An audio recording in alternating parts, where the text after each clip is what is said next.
can see. Hello everyone and welcome. I'm Yağmur Civan Uyanık and I am the Administrative Assistant at Koç University's Research Center for Anatolian Civilizations.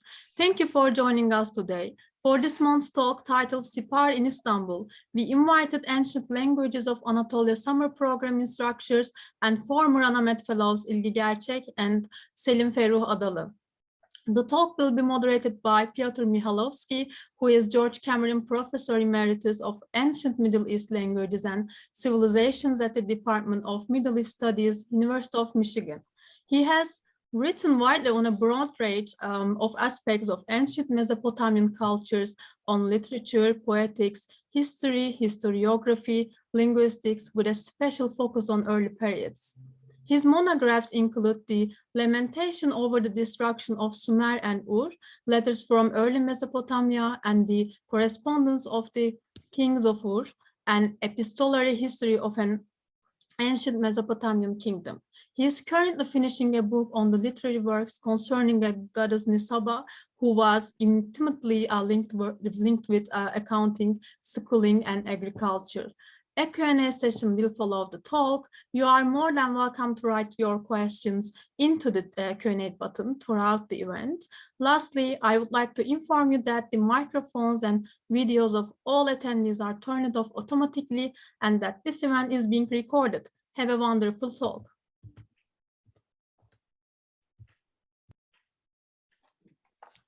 Thank you very much.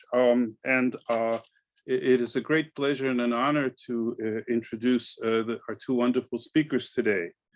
Our speakers are İlgi Gerçek, who is the member of the faculty of the Department of Archaeology at Bilkent University with a BA in Archaeology and Art History from Bilkent. And she received both the MA and PhD in Hittite and Mesopotamian Studies at the University of Michigan in Ann Arbor. Her professional affiliations include a postdoctoral research fellowship at the University of Copenhagen and other research and teaching positions, including at ANAMED at Koç University and in Istanbul at the Department of Hittitology. She's interested in social and political history of Anatolia in the late Bronze Age and has written on imperialism, frontiers, identity, and mobility in ancient Anatolia.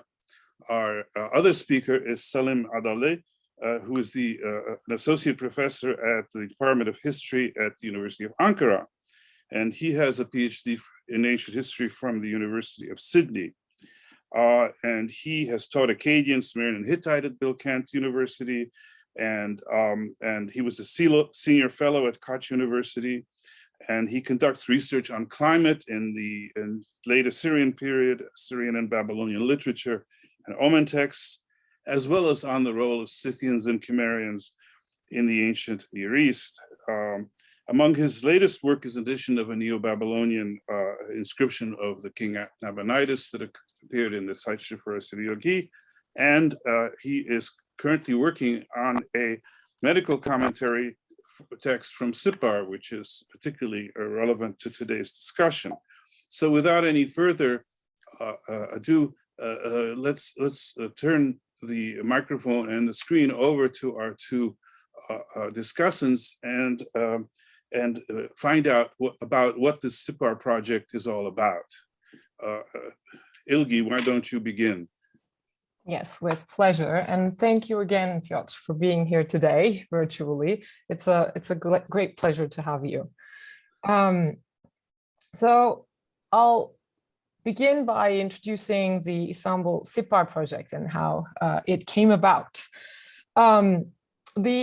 First of all, the team members. So for now, it is myself, my colleague and friend Selim Adalı, and the curators from the Istanbul Museums tablet collections, Müge Özcan and Dinçer Cefer, who are I believe, among the audience today.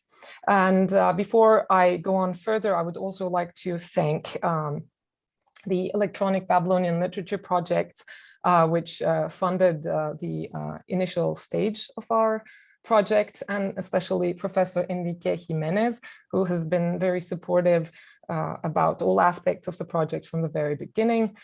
We would like to thank Bilkent University and ASPU, Ankara Sosyal Bilimler Üniversitesi, the Social Sciences University of Ankara, and of course, ANAMED, Koç University. And in fact, this project began in Istanbul at ANAMED. So the Istanbul Sippar Project aims to catalog, digitize, and publish the cuneiform tablets belonging to the Sippar collection, about 1,049 of them, and the much smaller El-Muhattap collection, and we will talk about this further, housed in the Istanbul Archaeological Museums. Selim and I were fellows together at ANAMED, the Research Center for Anatolian Civilizations, and our kind hosts today, in 2013 and 2014.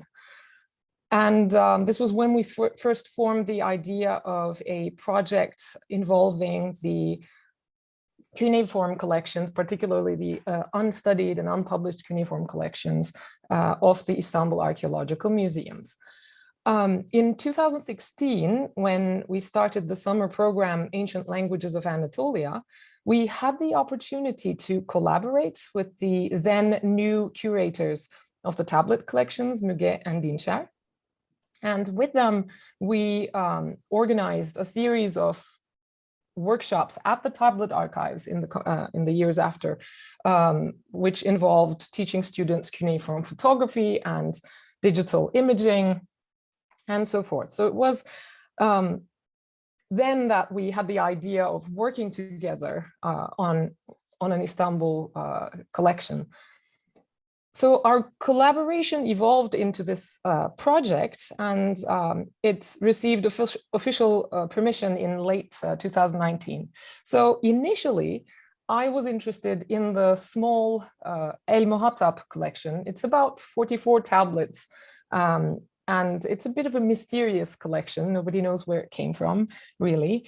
And as we were talking about this, we moved to Selim's project, and Selim was especially interested in the Sippar collections and was at the time working on Sippar 5, was it, Selim? So it was Sippar 98 and 828. Yes, on the hemorrhages. Yeah. Yes, on the manuscripts of the prostration hemorrhology.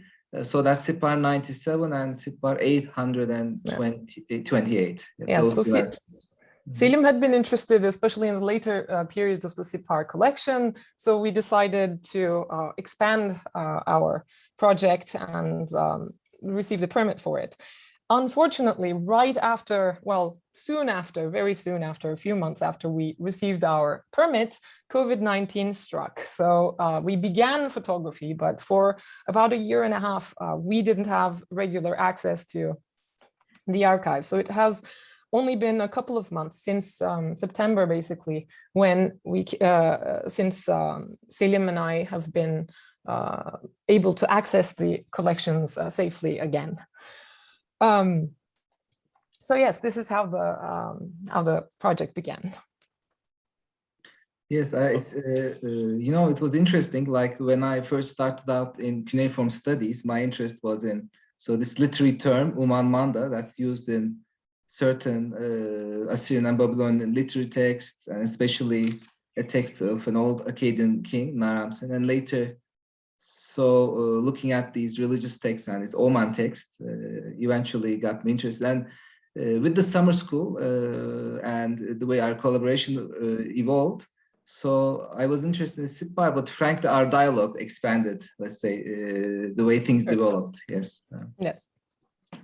Well, to begin with, perhaps we could talk about ancient Sippar just to set the scene.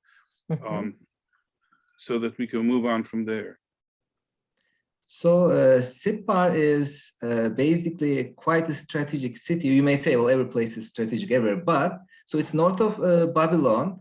And after the collapse of the Ur-3 Empire, we have it's north of Babylon, and actually it's a pair of settlements mentioned together, we must say. And we have Sippar Yahrurum, so that's the site of Tel Abu Habbah. And then we have Sippar Amnanum, and that is Tel Edder. And actually, so one is on the east side of the river and the other is on the west side. When we first looked at it from Google Earth, actually it gave a different perspective as to how we're going to conceive it, as opposed to reading it in textbooks and saying one is on the other side. When I first read, I just thought they were next to each other. It's not so simple. But anyway, so Sippar is known to have, so in the Sumerian king list, there is like a Sumerian king name as well. But in terms of contemporary texts, we have local rulers in especially the early second millennium. And then we have obviously Hammurabi's dynasty taking over in the earliest phases of their kingdom, taking over Sippar. And so throughout Mesopotamian history, Sippar changed, the authorities ruling Sippar changed. We have the main temple of Ebabbar, so the temple of the sun god Shamash. And that was, of course, one of the foundational institutions in Mesopotamian religion. So in a way, Sippar, both politically and culturally, provided important pillars for any Babylonian state. So we have the Kassite dynasty, roughly taking over after the first dynasty of Babylon. This chart is obviously a simplification of more complicated events and interim periods. And you have this circa there, that's very covers, it just tries to cover this complexity. So we have the New Assyrian Empire, and during the switch to the New Babylonian Empire, it's interesting that Sippar was more pro-Assyrian until Nabopolassar consolidated his power in Babylonia. That's something interesting. Then we have, there's also, so a lot of manuscripts also come from the Achaemenid period and the Seleucid period. So the transitions between those empires is also relevant for Sippar's history. And excavations at Tel Edder, for example, seems to have yielded evidence of graves from the Parthian and late Parthian and Sasanian periods as well. So that's the final points of evidence we have for settlement in Sippar. We'll have a chance to talk about the distribution of the texts and so on as well. But so this is a rough outline of Sippar's history north of Babylon. So let's move on from there to the actual Istanbul cuneiform collections. How did they develop? Can you give us some insight into that, please? Yes, and now the Istanbul cuneiform collection is actually part of the Ancient Orient Museum, and one of the three museums that together constitute the Istanbul Archaeology Museums in the plural. So these are, as you can see here on the slide, the Archaeology Museum, Archaeology Müzesi, the tiled kiosk, the Çinili Köşk, and the Ancient Orient Museum, Eski Şark Eserleri Müzesi. The museum was founded in 1869 under the name Müze-i Hümayun, the Imperial Museum, though it was mostly through the efforts of its most famous director, Osman Hamdi Bey, who was appointed as a director after Philippe Antoine Détier in 1881, that the museum became what it was today. And the historiography of the Istanbul Archaeology Museums note that Osman Hamdi Bey actually accepted this post rather reluctantly and was surprised that he was offered this, but he did this very masterfully, as we will see. So the ancient, and here is of course Osman Hamdi Bey with this wonderful photo of him from the Osman Hamdi Bey. So it's my favorite of him from Nimrud, and apparently he got to the Nimrud material by racing his opponents to Nimrud. So he was a very enterprising man. Now The Ancient Orient Museum, the Eski Şark Eserleri Müzesi, was established actually by under the initiative of Halil Edhem Eldem in around 1917, and he was the younger brother of Osman Hamdi Bey and his successor as the director of the Istanbul of the Imperial Museum, as it was then still called. The building was originally commissioned by Osman Hamdi Bey as the Academy of Fine Arts, which was newly founded in 1882. And this is the Sanayi Nefise Mektebi in Turkish. And it was designed by the French Ottoman architect Alexandre Vallori.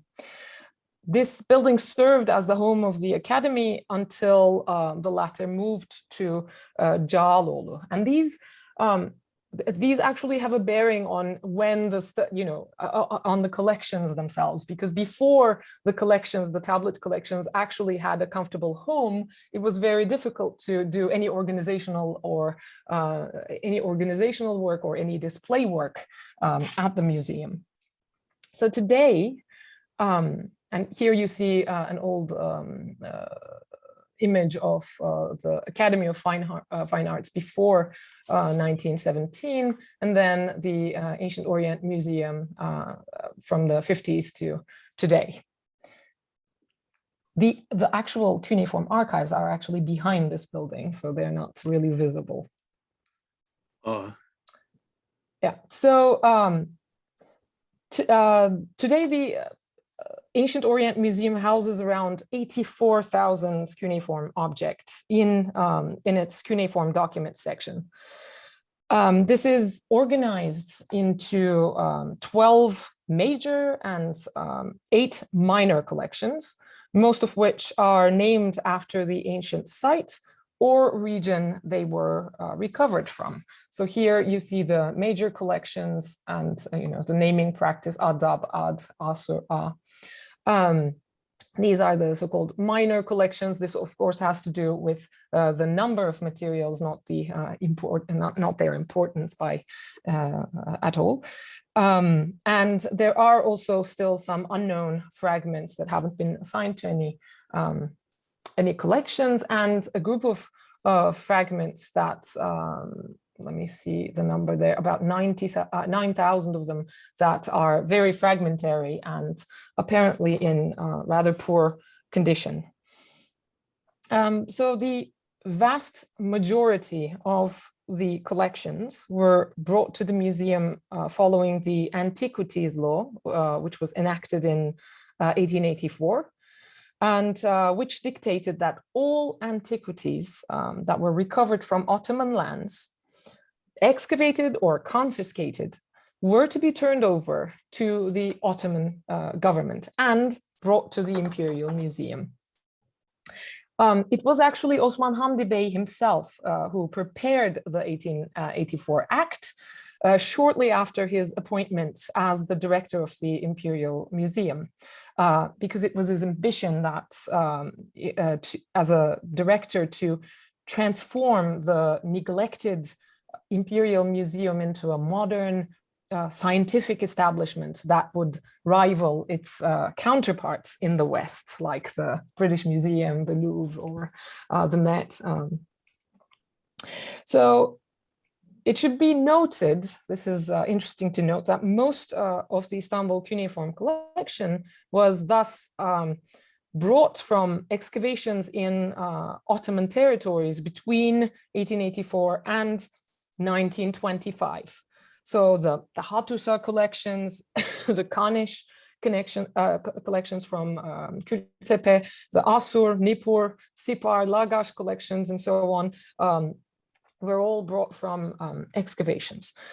Only a small portion of the cuneiform collection was brought in through acquisition. This is a little bit different from the museum's counterparts in the West.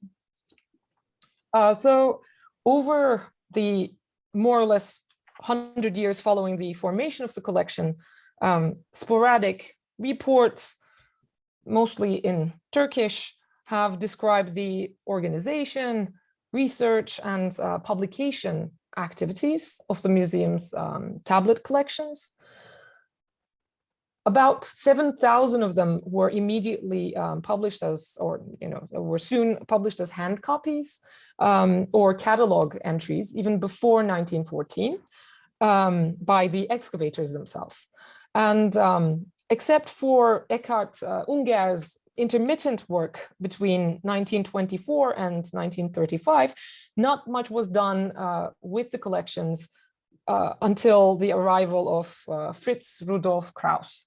And as I mentioned earlier, some of this had to also do with the storage problem before then. So before, it's noted in the literature that a lot of tablets and skulls and other remains were heaped together in the collections in a bit of a chaotic situation before Krauss built a team to work on these documents. So that's the beginning.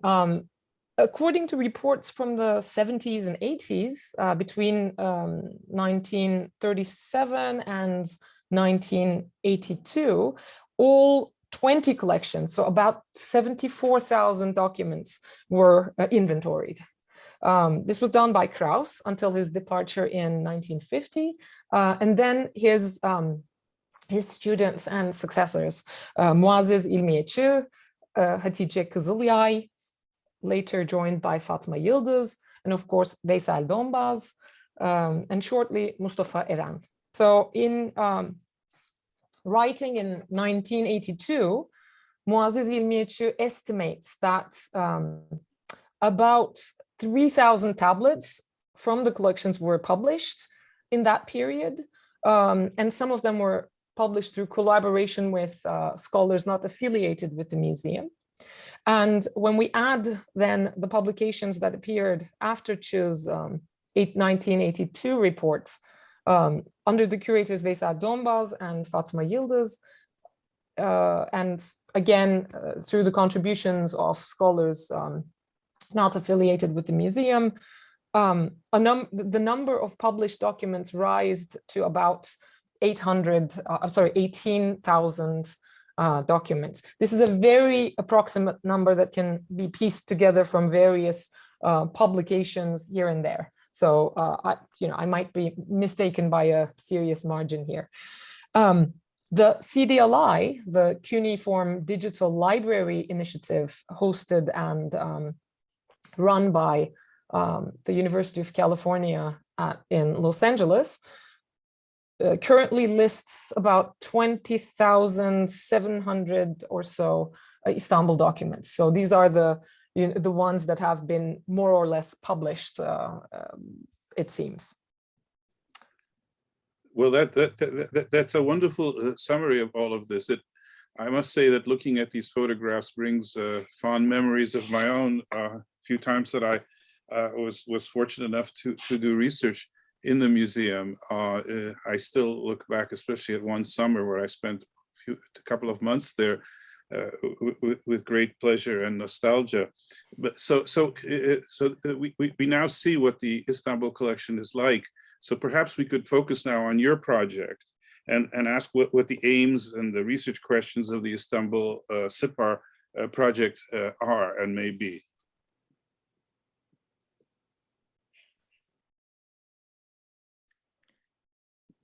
Yes, so in terms of our aims, I think one of the things we can mention is that given this literature that especially İlgi has gathered as well and mentioned, so the raising awareness about the cuneiform heritage in not just Istanbul, but all the Turkish museums is a significant issue, not domestically and internationally, I think, and to understand how it can contribute to the progress of Assyriology. Now, there's also... May I add something there? It's very, I mean, as a student, it was very difficult always to find where something was published and whether something was published and how to get hold of a catalog. So tracking, how much of this material had been studied has been difficult, and, it should be nice to or I hopefully will be useful for our colleagues to put all this together. I think so, and because also like in the future, I think we'll have probably more scholars visiting and so on. If they have these resources available, I think it'll be a significant contribution as well in that sense. So the digitization and publication of the catalog will be an important step in this. So it will provide basic information and visuals of, for example, all the cuneiform objects in a given archive. So Sippar was obviously a large one with 1,049, I think, if I remember the exact number of objects. And El-Muhattap, İlgi was around 50 or do I miss more? Oh, sorry. Okay. And then there's also new things, surprises in our collections, obviously, as we're going to catalog these things. Now, first, my colleague, Professor Enrique Jimenez, drew my attention to some of the Sippar documents with Assyrian script. So that's how I also looked out for them as I was trying to go through some of the stuff with İlgi as well. So, for example, there are various ritual texts, some lexical lists, which have, let's say, the Neo-Assyrian script as opposed to, so scripts are recognizable in the study of cuneiform as through time the script changed. There are different forms of the sign in a given period and at the same time in different geographies. So northern Mesopotamia in Assyria and southern Mesopotamia in Babylonia. So you have the Babylonian script and the Assyrian script, just for our audience, just to clarify what we mean by Neo-Assyrian script. So that's the in the Iron Age, the period of when the Assyrian Empire is spreading significantly in the Near East, and the scribes are employing a particular range of shapes of cuneiform signs. It doesn't mean it's exactly the same, but they're roughly like the scribal hands may have variations in these signs as well, but there are general tendencies for each period that can be traced by people studying these things. But this is just one element, so there could be multiple things with regard to scripts. And also when in previous publications, for example, it has also been noted that some tablets, for example, in the Sippar collection, have an origin from Nippur. The publication by Muazzez İlmiye, Hatice Kızılyay, and Fritz Kraus of Old Babylonian legal texts, for example, will list Sippar texts as Nippur text. So we have this, and sometimes in the joins and things, you may see, for example, the knee with some of the joints that also have the C and so on. So there are lots of interesting things to look at in that regard.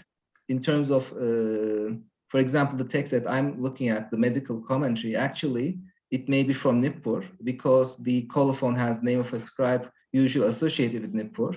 He has also used one tablet from Uruk, which may have been brought from Nippur. And so we have such factors to consider while we are, as our presentation names, confronting collection contamination. So trying to sort out these things, clarifying the relationships. And as İlgi has mentioned, there's multiple episodes where the Sippar archive received tablets. So, for example, Shale does not have the, for example, the medical commentary that I'm studying in his lists. It was maybe added later or before his time. So we're going to sort out such details. And obviously the archaeological context will also look at these things both through conventional means and also looking at, for example, Ottoman period documentation. Obviously for Assyriology, these 19th century correspondences are quite important, and not just in Turkey, but also abroad, I think. How do you feel about this? I think it's quite relevant to further explore how early scholarship corresponded, who found what where, and who. I think there's more to look into that as well. Yes, there is, and with Sippar, this is going to be one of our main initial research questions to focus on, because as I will talk about later on when we discuss the history of the Sippar collection, it's not only the excavation reports, but the exchange between other agents of various museums who the letter or communications exchanged between them, the notes and the museum receipts. Those are going to be, we hope, very helpful in figuring out issues such as confronting collection contamination and archaeological context, and establishing links between the Sippar collection in Istanbul and the Sippar collections in other museums around the world. And do I remember correctly? I think it's not just Nippur too, that there's some Lagash, Istanbul Lagash tablets too, I think, that that may come from Sippar. I think Piotr might be was working on one. Yes, it's pretty clear, and some people have written about this, that some of the El tablets, at least the literary texts that were published in the first volume of the literary text, undoubtedly come from Sippar. It would be interesting to delve into that, and that can be correlated museologically with periods of acquisition and so forth. It's rather interesting. But can I just ask you two things? First of all, perhaps for the audience, it might be good because so you mentioned Scheil and his catalog, his list. Perhaps you could explain what that is, and move from there on into to explain to us, how these Sippar texts collect, shall we say, Sippar around the world. In other words, Sippar, and because you've been alluding to this, how this collects to collections in places like Philadelphia, the British Museum, the Berlin Museum, and elsewhere, where clearly tablets were purchased at the same time, and so forth. If you're interested, but perhaps you could start with Scheil and explain the archaeological context of that. Yes, although if I could sort of go the other way around, because sure, of course, and start with a little bit with Sippar around the world, and then move to Scheil, because he has a very specific place within that narrative.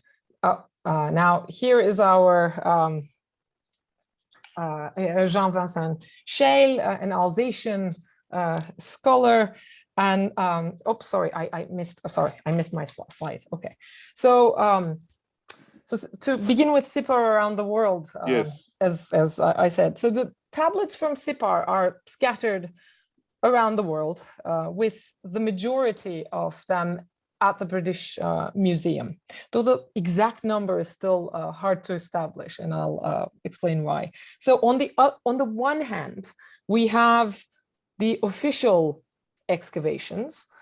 However, the earlier excavations, such as those in the late 19th century, are very, very poorly documented in terms of the context of the textual material.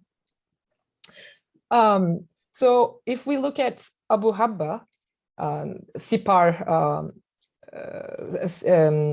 Yahrurum, which is the Sippar collection that, which is the Istanbul Sippar collection, comes from Abu Habbah as well.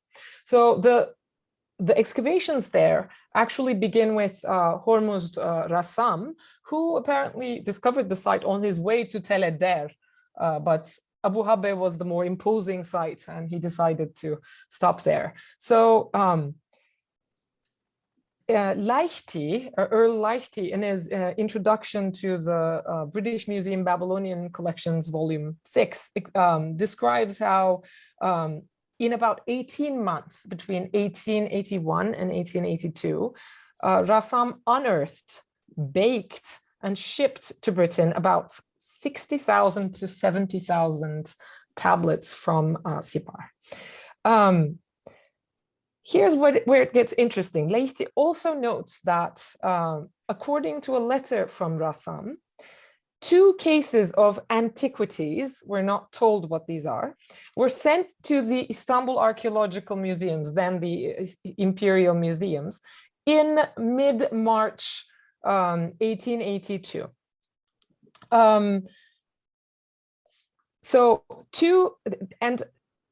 Rassam actually writes this letter from Abu Habbah. So there's a good, we don't know exactly what he sent, but there's a good possibility that this might include material from Sippar. And it's not told why these are sent, but this was probably to appease the Ottoman government. The Ottoman government's representative, Bedri Bey, who will come back in our story in a little bit, was actually complaining about Rassam's excavations, saying that this was not, they were just digging without rule, and so he was making a fuss about it. So maybe this was to appease the government. It apparently didn't work out that way, because the Ottoman government, according to Rassam, wrote a complaint to the Baghdad Museum and asked, like, why did they send us 2 boxes full of trash? So this sort of leads me to think maybe the 2 boxes of antiquities weren't, they might have included some fragmentary tablets among them. These would have arrived, if these include Sippar tablets, these would have arrived right after Osman Hamdi Bey had been made the director of the museum, so about a year after. So around 1882, and thanks mostly to the reports of Bedri Bey, Rassam's excavations stop, and then come Jean-Vincent Chail's excavations. And this is actually an Istanbul Archaeological Museums or Imperial Museum excavation, because Jean-Vincent Chail was sent to Sippar to excavate on behalf of the Istanbul Museum. And whereas all of the excavated material from excavated textual material from Rassam's work went to the British Museum, discounting the illicit diggings, all of the material from Chail's excavations came to the Istanbul Museums as the museum's first excavation material. Then come a very brief mission of the Belgian archaeological mission to Iraq. They were actually working in Tel Eder, but they apparently had a brief had a couple of soundings in Abu Habbah. And these are followed by the University of Baghdad excavations by Al-Jadir, Rajib, and Abdullah between 1978 and 1983. And this material seems to have been sent to the Iraq Museum in Baghdad. At Tel Eder, the first formal excavations begin around 1941 which is an Iraqi excavation again by Bakir and Mustafa. And these are also sent, what they find are sent to the Iraq Museum. However, earlier than that, Rassam and the agent of the British Museum, Budge, Wallace Budge, were still active around Tel Eder and were collecting some material from locals there. And then comes the important Belgian archaeological mission to Iraq from 1970 to 1985. And they discover some of the most important materials from Sippar, the famous Ur-Utu archives. And these are housed in the Iraq Museum. What's important about them is that the archaeological context of this material is, of course, meticulously documented by the Belgian team led by De Meyer and Gash. So while these, these excavations are actually only little brilliant points in the history, because most of the from starting with 1881, the sites, both Sippar Amnanum and Sippar Yahrurum, were subject to intense illicit diggings. Sippar is actually very close to Babylon, to Baghdad, so it was easy to access, and so incredible amounts of material were taken out and sold into either private collections or institutions around the world. And the excavations only interrupt the illicit diggings in Sippar's history, unfortunately. And on this intense period lasted until 1902, continued afterwards too, but this was particularly pronounced before then. So what happens at that time is that most of the material from, from Tel Eder or Abu Habbah are mixed together and sent, so that it is up to the Assyriologists to determine, based on contents of the archives, which Sippar a certain group of texts come from. And there has been a lot of success in this, but a lot of the collections, from what I've been able to trace from the Vorderasiatisches Museum in Berlin, for instance, and the Louvre Museum in Paris, and the Pan Museum in Pennsylvania, as well as others, were actually their Sippar collections were acquired were acquired in that period, roughly. And so one more thing to mention, among all this material that has been excavated, about 9,000 of them have been recorded as Old Babylonian in date. This is something we will probably get back to, because the Istanbul Sippar archives are also mostly Old Babylonian. So the Old Babylonian Sippar database records that about 90,000 Babylonian tablets are known and mostly published from Sippar. The rest are from other periods. So where does shale fit in all of this? So the actual story of the Istanbul collection begins with Jean-Vincent Scheil. He was invited to the museum by Osman Hamdi Bey around in 1891. He was in Egypt at the time, and he was invited to catalogue and publish parts of the museum's Egyptian and Mesopotamian collections. Scheil stayed in Istanbul for a year, and later on periodically visited Istanbul to continue his work cataloging there. It was apparently during this time that Osman Hamdi Bey suggested Scheil embark on an excavation in Sippar. Now, you will remember that the Ottoman government in 1882, especially after the complaints of Bedri Bey, had stopped Hormuz Rassam's excavations in Sippar. So, and the site had been subject to illicit diggings. So,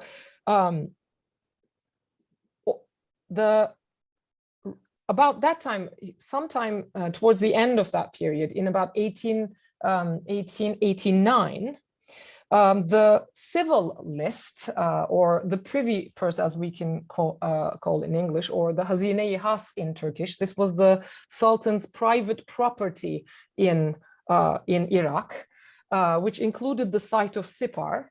So the officials from the civil list sent yet another collection of material from Sippar to Istanbul before Scheil even began work there. So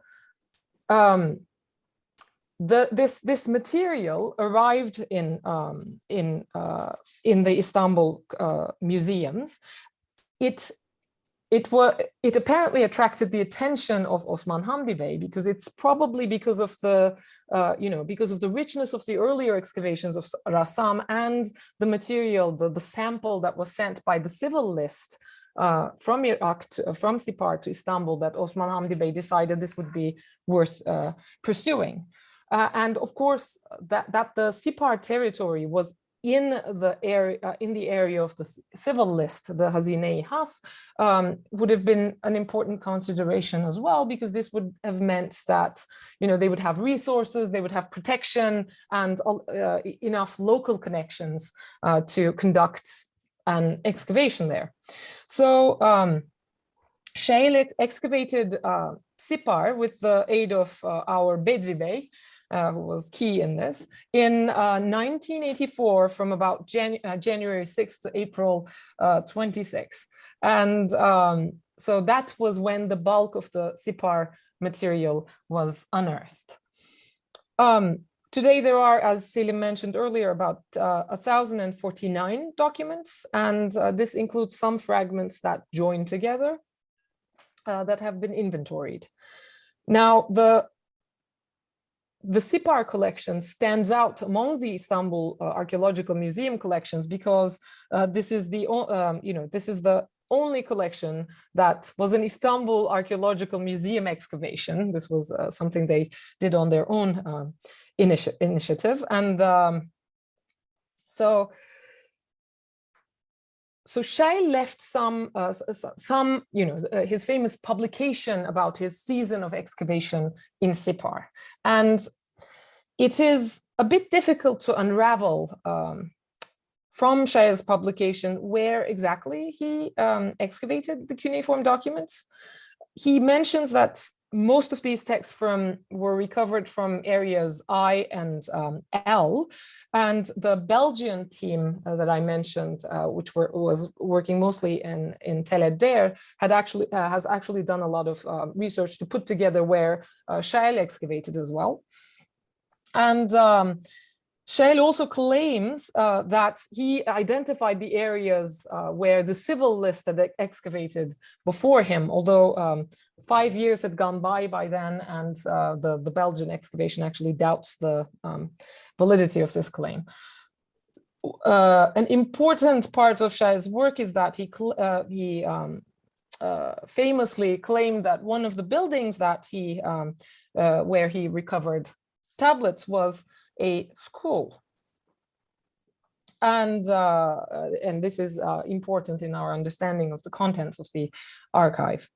So this is how the Istanbul collection came to be. But it's important to note that in secondary literature, one often comes across statements that the Istanbul Sippar documents all stem from Şail's excavations. Though the documents mostly come from Şail's excavation, we know that the 1889 expedition of the civil lists that I just mentioned, and the two cases of antiquities that seem to have been sent from Sippar in 1882 should have also brought in some materials to the collection. What this means for us is that some materials in the collection will not be from the same archaeological context as the material that Şail excavated. So they will likely be from a different, not from the school or the I or L areas in Sippar, but from other places where they had been found by Rassam or the civil list. And one has to be alert to this. So in the inventory of the Istanbul Archaeological Museums, I've noted about 53 tablets that are listed as Sippar tablets, which had previously belonged to the collection of diverse tablets that have the siglum div. And I suspect, with Selim, that these may perhaps be some of the tablets from the excavation or from the expedition of the civil list, or the earlier expedition made by Rassam. So this can perhaps help us divide the materials that came from Şail's excavation from those that may have arrived earlier in his archives. And as Selim noted earlier, we might find some of these materials in different collections. So the other possibility is that the earlier Sippar material may have somehow flowed into the Nippur or the Lagash collections, as well as others if they're there. So since the available catalogs do not mention these, we will have to track these down piece by piece and by carefully following some of the secondary literature. So the number of the Sippar collections may change in the future with the addition of these materials. Archival work in the museum libraries, of course, may help us find receipts of some of these earlier materials from Sippar, but we haven't yet accessed these documents, a lot of which will be in Ottoman. So we'll need to collaborate with others in this.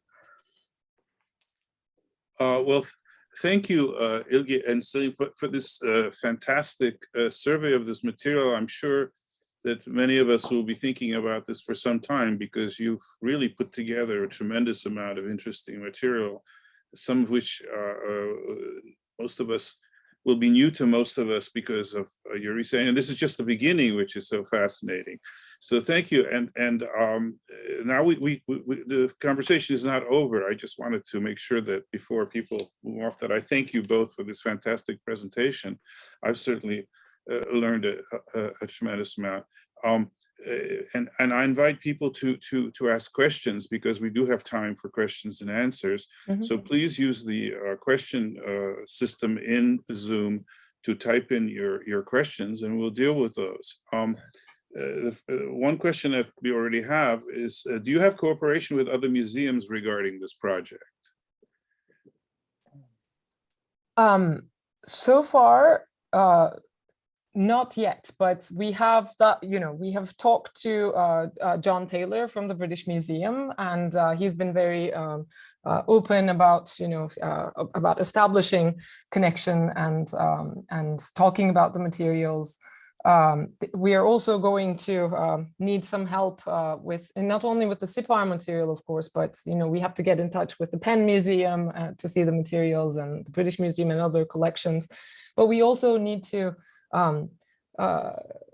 contact other museums with the El-Muhattap collection, the little collection that nobody knows where it came from. So this is something that we have to do sometime soon. Well, on a different matter, Rien Saber, who himself has worked on Old Babylonian texts from Sippar, writes, "Thank you for this fantastic talk. How will the results be published? Online, articles, except books, etc.? What are your plans?" So at the moment, we are planning a monograph of the catalog. It will have, we may or may not include a CD. We will have some version of it available also in a way that can be accessed digitally. So we are also working on that format. So I think that would be the planned publication. At least in the initial stage, we all really want to have the, have the catalog with images published as soon as possible, so that the, work on the unpublished material, and Selim can tell us a little bit about the contents of the archive, the actual genres represented in when we have, if we can get to it. So the about a little more than 100 of them have been studied here and there, and Shale published some drawings and some catalog entries and some transliterations, but a lot of the material actually remains unpublished. So it's the first step of publication will be just to get get the tablets published in a monograph, as Selim mentioned. Oh, yeah. I see that lovely picture of yeah, we also had the contents of the archive. So as people are asking questions, I thought I would also include this, so if anybody So here you have your approximation of the different kinds of text represented. Is that yes. So basically, when in our research so far, obviously the Old Babylonian material constitutes the majority, but also coming up across a lot of Neo-Babylonian script, cuneiform texts and manuscripts and fragments. So this is also interesting. So there are the various types of rituals, anti-witchcraft rituals, the number B, so basically rituals to counter black magic, and also prayer texts, especially the raising of the hand, the Shuila. And we have Omand fragments, Enuma, Anu Enlil, that's astrological. And also there are Old Babylonian Sumerian literary texts among within the collection. As I recall, around 11 for now, but obviously there could even be more as we progress. It seems there are more. There are more, right? So, and then we have, obviously there's the Old Babylonian letters coming up as well, and legal administrative documents. That's sort of mirrors some of the early publications and the folks. So that's also coming. We have lexical lists, scribal exercises, different types of Oman texts. So like hemorrhology, physiognomy, and there are also mathematical texts which are interesting. And recently there was in the media, remember, there was a field plan, which the use of triangles to measure the field, Pythagorean triangle, and that was also quite significant. So significantly mentioned, and that's Sippar, I think 427. That's the number. So, for example, so we're getting all. There are also year names. That's coming up. So that's I think some spread of the genres. Not all the genres. There are more. I'm sure we'll come across more things. Yes, some of them, as we go along and enter these, we discover that, you know, some surprises in language and genre. A tablet thought to be Akkadian turns out to be Sumerian, and that kind of thing. Could you perhaps, just as a footnote, explain to people who may not know that lovely tablet with the school kids drawing on? Yes. We add that just to be provocative. Among the, you know, this is we cannot claim this is a genre, but this is a school tablet from the Old Babylonian period, but, you know, in a size, a lentil-shaped tablet that could fit the size of one's palm and even the palm of a small kid. And you can see that a nude man with who's carrying fish has been drawn on it, perhaps by a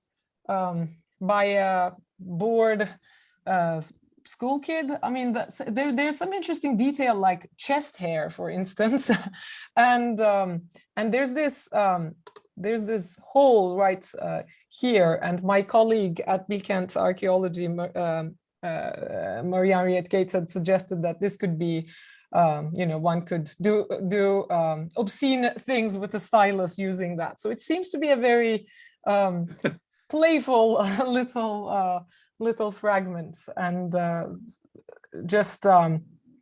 so this of course supports Shay's theory of a school context. So for a lot of these texts. Yes, I suppose that these poor students being tortured by Shulgi A had to have some fun. But we have some other questions. So, for instance, Seth Richardson asks, could you give us a sense of how much of the OB Sippar material is administrative and legal in content? Yes, Selim, why don't you take this? Oh, okay.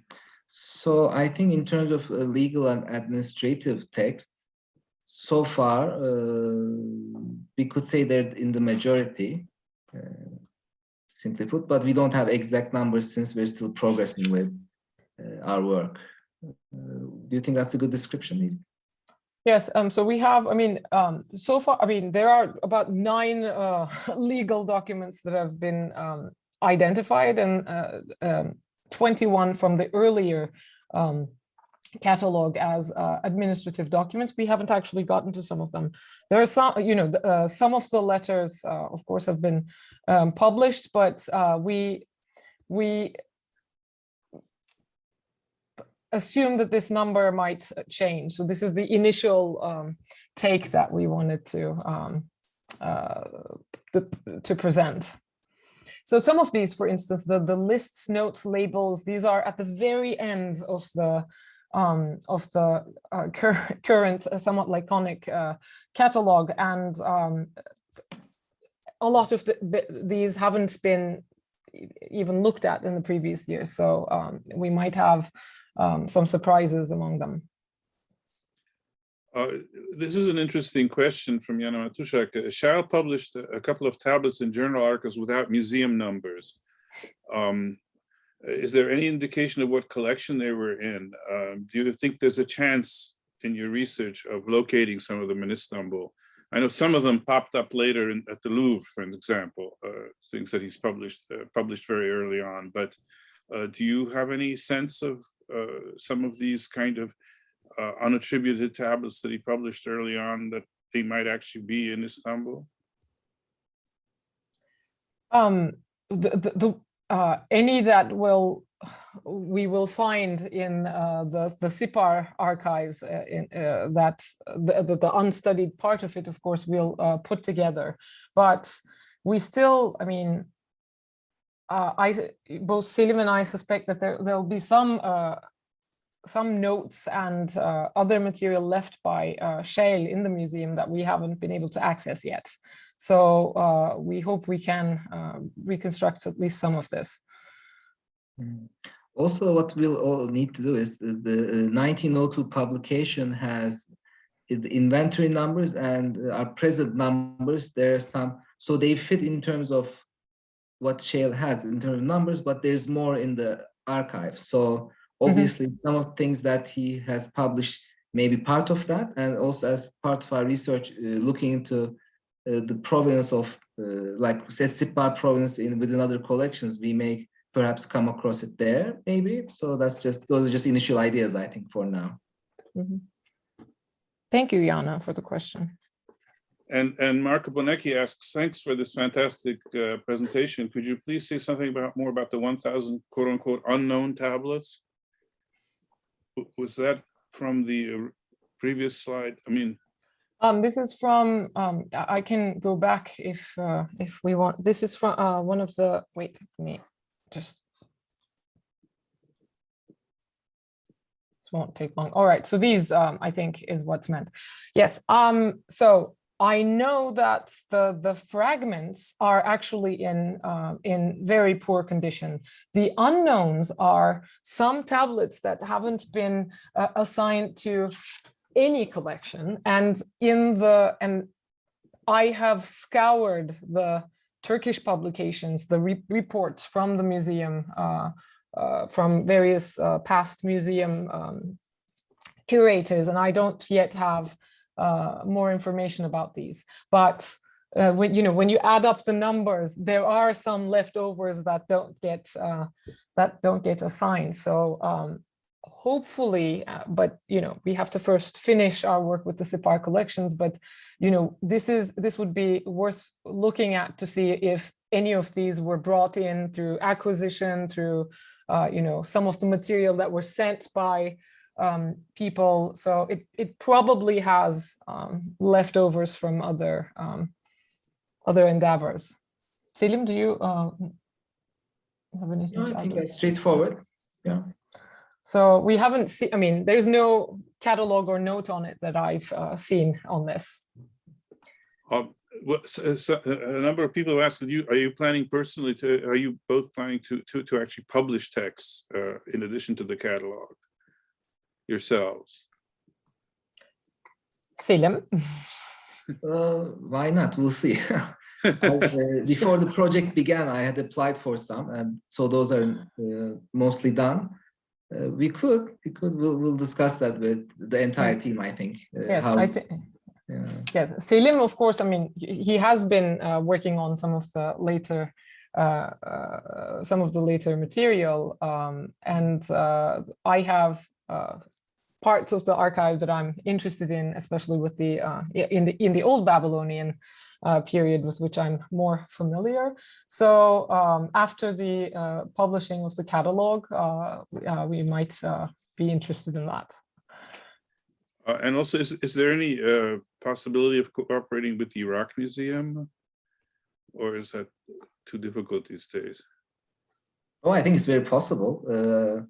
We'll be happy to contact them and to discuss things with them as well, because there's also, I think, some, for example, of course, a range of tablets, as İlgi mentioned, that's in the Iraq Museum. And also there's a recent work on, for example, literary texts from Sippar that's brought into the Iraq, I think around recently. I mean, the 328 of them inventoried, for example, and there's more, but just out of my own interest, I guess I'm citing this now, but so there's a lot of room to collaborate. I think it could be relatively doable. It's just a matter of discussing what it is that we want to do. And yeah, we've spoken with a few contacts who might get us in touch with the Iraq Museum.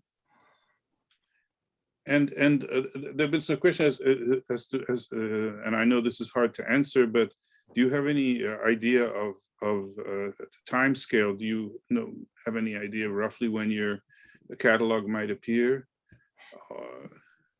And also, I suppose perhaps this is not the time to talk about this, but people want to know how they can actually approach the museum about working on tablets. What is the current state of that situation? From any collection? Yeah, from any collection. So the museum is actually, from what we can observe, moving into a new period, and they are trying to give access to a lot of scholars working on different material. Their approach to published versus unpublished material has been, I can't say much about, whether this is I can't answer in the yes or no, as I'm not a museum personnel, but new projects have appeared in recent years, and scholars have been able to access some previously unpublished materials. We are hoping this is going to increase in the coming years. About the time scale, I can answer with a little bit more confidence. So if now that we have access again to the museums, we are trying to finish the digital photography, and then they're processing so that we can publish these in a way that's has the best legibility. We don't yet, the museum has not yet made any decisions about online digitization, so this is not in our hands at the moment, although this would be desirable in the future. So we are trying to get everything together towards the end of 2022. If our access does not get cut again with thanks to COVID, but this is what we're hoping. So well, thank you very much. This has been a wonderful presentation and a very interesting set of questions and answers, and I think that you've left us with a lot of things to think about, and it's wonderful. I just since there really are no more questions, I do have one question, but I'm not sure. There was a question about whether, but this is not really within your purview, whether something similar is being planned in Ankara with the Kultepe collection. But I suppose if you want to just address that briefly. I think Fikri Kulakoğlu, the director, would know this better. But Selim, do you? So basically, in terms of publishing the Kultepe text, the museum has apportioned the parts of the collection to various Assyriologists and Sumerologists. And they're working on those apportioned tablets. So that's what I know of the latest with regard to that. So it's coordinated by the Museum of Anatolian Civilizations. Well, as I said, this has been absolutely spectacular and marvelous, and I'm sure that I speak for everyone in wishing you great success with this. Before we end, are there any thoughts, final thoughts either of you might have? Or you should have gone through so much that this is, well, in that case. No, it's just we're quite excited. Yes, we are. Yes, we are. Prepping up for this presentation sort of boosted our morale as to the things we're going to do, and just go to the museum and just work at it, I think so. And we are also looking forward once we move on from the catalog stage to collaborating with our colleagues around the world. about the contents of the archives, but also on doing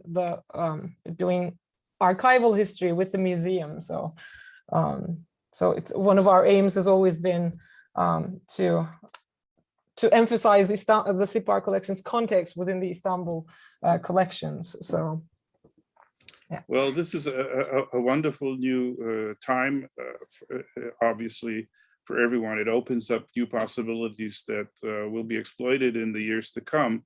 It's a difficult time, and I think you have to be both commended and the people at the museum, the curators and everyone else, for allowing this to go through and to facilitating it in what must have been a very difficult time, and will probably be so for